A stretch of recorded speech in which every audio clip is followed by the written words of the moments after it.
Hello, my name is Daniel Yuck. Thank you for watching today. I appreciate you, your time, and your support. In today's video, I want to dive in and I want to share with you some main reasons as to why we may be slicing up our fake skins. By the end of this video, you will be more acquainted with why slicing happens when it comes to fake skin. However, should you have any questions at any point throughout this video, I encourage you to drop a comment down below. Rest assured, I'm going to do my absolute best to assist you in the best possible direction. Please don't forget to subscribe to my YouTube channel and ring that bell for me, as I will be bringing more videos like this for you all. I do also have social medias under the same name as my YouTube. I have Facebook, Instagram, X, and TikTok, all under Daniel Yuck. I would appreciate the support over there as well. With that being said, let's get right on into this. Are you wanting to develop your tattooing skill sets? Now you can practice and develop anytime, any place with an assortment of tattooing workbooks that I've created. With these assorted tattooing workbooks, we can practice our basic lining all the way to advanced lining. We can practice shading, shading placement, dot work, textures, and more. All we are gonna need is a tattoo workbook of mine. We can use a pencil, pen. We can even use a tattoo machine with a ballpoint cartridge to develop our tattooing abilities further. That means that we don't need tattoo ink, we don't need napkins or petroleum jelly to get to practicing. Simply open one of my tattooing workbooks and get going. It really is that easy. You can get your hands on one of my developmental tattooing assorted workbooks by simply clicking the links in my description or in the pinned comment section below, or navigating on over to Amazon.com, typing in Daniel Yuck, and you'll see all of the assorted tattoo workbooks that I've created come up. If you have an Amazon account, be sure to follow my Amazon author page as well, as I would greatly appreciate your support. Should you have any questions at all, drop them in the comment section down below. I will do my best to assist you in the best possible direction. With that being said, let's get right back into this video. When it comes to the slicing of our fake skin, there can be multiple reasons as to why this is happening to us. Now, I want to go over some, normalities of slicing, and then I kind of want to go over the ideology behind it and a little bit more, so that way we can get a good understanding as to when we can expect slicing. It's very important to remember that anytime we tattoo, whether we are tattooing on human skin or fake skin, there is going to be a certain level of slicing happening, especially when it comes to fake skin. One important variable that we have to remember and consider is that human skin tends to heal back over. Even as soon as we open up the skin starts working and healing back together. Fake skin does not do that. That right there is one big difference. So that variable can kind of throw people off, especially beginners. And let's say if we are a beginner and we're slicing up our fake skin, naturally by default we're kind of going to think that this is going to be the same behavior when we tattoo on human skin. However, we tend to forget that human skin behaves tremendously different, and again, human skin tends to start healing and closing back up as soon as we open it. It's very, very important that we remember that difference. Fake skin does not heal, human skin does. So understanding the difference, we can kind of expect some slicing to a certain degree on our fake skins. What that means is that to some degree, we are going to experience slicing. However, I kind of feel when it comes to fake skin only, there is a correct amount of slicing that we want versus a more heavier amount of slicing, which could translate to trauma on human skin. So I want to go over some main reasons as to why we are going to be experiencing heavy slicing, and then I want to demonstrate and show you what it looks like. When it comes to heavy slicing, which is the type of slicing that we do not want, it's typically going to be because of a number of reasons, whether the artist's hand speed is too slow or their voltage is too high, whether they are applying too much pressure, asserting too much needle depth. These are some of the main reasons as to why we may be experiencing heavy slicing on our fake skins. We have to remember that when we are tattooing, it really doesn't take much at all for a needle to penetrate the skin and start depositing ink. I'm actually going to be demonstrating with a larger configuration to better demonstrate my points here. However, we have to remember these fundamentals, such as fake skin doesn't heal the way that human skin does immediately. On top of that, we have to expect some sort of slicing within fake skins only, because fake skins do not heal. This variable is super important to understand before we move on. When it comes to heavier slicing, which I feel is unhealthy slicing, then we're going to be able to tell. So you could see that this is a pretty thick sheet of real skin fake skin. This is just a little strip here. I'm going to demonstrate some lines here, and then I'm going to bring it back and pull these fake skin apart so that we can see some different forms of slicing. I want to demonstrate with this fake skin what healthy slicing looks like and what unhealthy slicing looks like. I get this question asked a lot. A lot of people are very confused with this slicing aspect. I think that people think because they see slicing, this is going to happen on human skin, when they're not considering that human skin variable, that human skin heals, fake skin doesn't.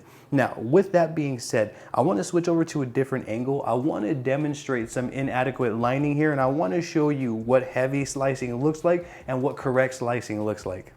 Here we are at a side view. It's important to remember that slicing can happen with any size needle, whether we're using an 18 round shader or a 1 round liner. However, the smaller the needle goes within the configuration, the easier it is to penetrate and open up the human skin. For this demonstration, I'm going to be using a TNT 18 round shader along with a Mala Grand tattoo machine and this little piece of Reelskin fake skin. I want to demonstrate what it is to have healthy slicing here at the beginning, and then I'm going to show you what unhealthy slicing looks like so that way we can see it. And hopefully by the end of this video, you will be able to spot if you're slicing your fake skins in an unhealthy or a healthy manner. So here we go. I'm also going to be using dynamic black tattooing ink and a little bit of Inky's pink ointment to demonstrate here. Again, remember, we are using fake skin. So a certain level of slicing has to be expected because fake skin does not heal. We cannot forget that, because if we go into this thinking that it's supposed to heal over like human skin, even if we are getting correct slicing and we see the slicing, we could be interpreting those correct slicings as a bad thing, therefore kind of changing our workflow and developing bad habits. So let me demonstrate and start with some healthy slicing, and then I'll show you what blown out slicing looks like. 18 round shader running at 6 volts. I'm just going to use the very tip of my needle. I'm going to give my needle enough time to do its job, make rounds per minute, so that way it can deposit the ink in a solid, saturated, consistent manner. Now right here, I'm using the very tips of my needles, and I'm not overexerting pressure into the fake skin or anything like that. I'm going to pull a few lines here, and then I'm going to bring it to a top view so that way you can see. So you can see that I'm being real gentle, real delicate, and real patient with this application process here. And I feel like this is a healthy way to go about applying lines. Make sure that my ink flow is saturated. And even though I'm applying these lines correctly and my technical application is correct, everything is correct in terms of applying these lines, I want to show you that on fake skin, we're still going to experience some slicing to a certain degree. It's just the behavior of fake skin. It's almost like we can't fully avoid slicing to a certain degree. However, we can keep it at bay. So let's do another line here, and then we can move on to some more unhealthy applications here. So keep in mind, I'm not exerting any sort of extra force or anything like that. All I'm doing is I'm using the very tips of my needles. I'm keeping my hand speed matched to my voltage, and I'm giving the needle enough time to make its rounds to deposit the ink in the most consistent manner that I can get. Let me bring it to a top view here so that way you can take a closer look at the slices here. Okay, so here are the demonstration lines that I created, and all of these lines I feel were applied to a healthier degree. These are more on the healthier side of the application process. You can see we have true line weights, we have some saturation. There is a little bit of needle depth fluctuations on these first two. However, these last two are what I was looking for. Allow me to show you slicing. So for example, even on these faded ones right here that didn't go as deep, you can see that I'm pulling the fake skin apart and there still is slicing going on, which is why I mentioned to a certain degree, we have to expect slicing within our fake skins. But even when I pull it apart, you can see that it's not too bad at all. There's not really much damage or much ripping going on here, but there is a little bit of slicing still. If we go over here, you can see it shows a little bit more, and you can see as I pull it apart, the fake skin actually comes apart here. And you can see there is a little bit more slicing going on here and right here. So I feel if you are seeing this sort of slicing on your fake skin, if you have it like this, just flat, straight, and you don't see any slicing, that's a good sign. If you have your fake skin down like this and you see slicing, then our application is definitely wrong. If you have to pull the skin like this to see slicing, then you're off to a good start. You want to make sure that we are somewhere within this alley or within this ballpark right here when it comes to our fake skin. I feel like this right here is a perfect example of healthy slicing that is to be expected on any fake skin that we are using. Allow me to show you one last time here. So once again, these are healthy slicings to be expected from fake skin, meaning whenever we tattoo, these are the type of slices that we can expect when we are tattooing. It's not too bad. I really have to like squeeze and really bring out these slices here, because if not, you're never gonna be able to see them. So that's a good sign right there. What I want to do now is I want to show you what unhealthy slicing looks like, so that way we can get a compare and contrast going here. So here we are. What I'm gonna do is I'm going to higher up my voltage from 6 to 7.5. I'm gonna apply a little bit more pressure and I'm gonna keep my hand speed a little bit slow. What I'm doing here is I'm going to be demonstrating an improper application, so that way we can see what slicing our fake skin up with a heavier workflow looks like. And when I say heavy, it's equated to improper, unhealthy. Okay, so here we are. Allow me to make sure that I am on camera here. And then from here, what I'm going to do is I'm going to do everything wrong, essentially.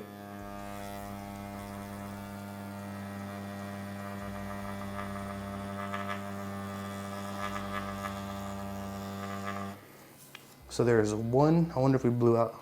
Oh, we definitely did. We're over here tattooing the table, which is not good. Let's go ahead and continue here. Maybe we won't need to go that deep. I'm not sure if you can see already, but the slices are much more apparent. So let's do this again.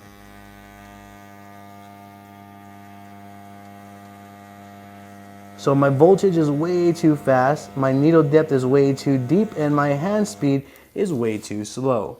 So all of these fundamentals that I'm using are wrong, and they're causing me to cause more pain and trauma to the skin here than I needed to.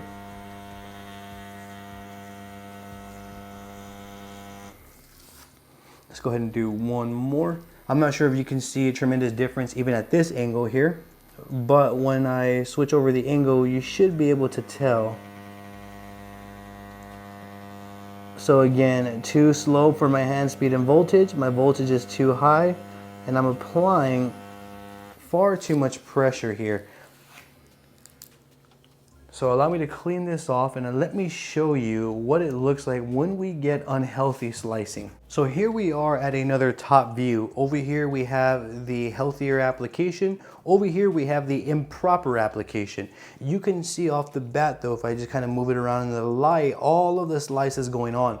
Even if I just kind of fold it just a little bit, you're gonna see the middle of these lines right here, all of these slices are starting to show. Allow me to bend it the same way that we did earlier. Now, you can see now, this right here, something is tremendously wrong. This right here does not look right at all in any way, shape, or form. So if your lines are looking like this, and this is the type of slicing that you're experiencing, that's more than likely indicative to the technical process being inadequate. What that means is we have to work on our technical application a little bit more. But you can see the slicing variations here from this one right here versus this one. So that is a tremendous difference. If you're pulling it apart and you're experiencing some mild slicing like this, that's a good sign. If you're pulling it apart and you're experiencing slicing like this, that is definitely a bad sign. It's also very important to note that this right here can happen with any line weight. I'm only demonstrating with an 18 round shader to really get my points across to be able to see these lines and differences here. However, just note that this can happen with any line weight that we choose to use, and almost the same adversity is going to happen with every single line weight that we choose to use. So once again, here's another quick overview. Here is proper technical application right here. Here is improper technical application. On the left is proper, on the right it's not. You can see clearly without me even doing anything. Keep in mind, this is laying on a flat surface. You can see the damage right off the bat. You don't even need to flip the fake skin or pull it to be able to see that this is more sliced than this side right here.